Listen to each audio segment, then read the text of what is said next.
Политической хроники дня. Сегодня президент встретился с лидером Думской фракции региона России Олегом Морозовым. Обсуждались вопросы законотворчества, а также проблемы взаимоотношений Центра с субъектами Федерации. И сегодня же в Кремле глава государства принял представителей властей и общественности Кавказского региона. Среди участников встречи были заместитель полпреда главы государства Мурат Зязиков и его непосредственный руководитель Виктор Казанцев, которого, кстати, Владимир Путин поздравил сегодня с днем рождения. Ну, естественно, главная тема совещания в другом – проблема развития малого и среднего бизнеса на Кавказе. Развитие новых форм предпринимательства, прежде всего малого и среднего бизнеса. Но для России в целом, я считаю, эта тема в текущем году представляет особую важность. Мы на общереспубликанском уровне, на федеральном уровне занимаемся этим вопросом, и, я думаю, должны сделать ее одной из ведущих тем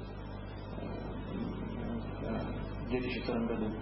А для такого региона, как Юг России, как Кавказ в целом, развитие малого и среднего предпринимательства особенно важно, с учетом традиций, с учетом возможностей реальных регионов.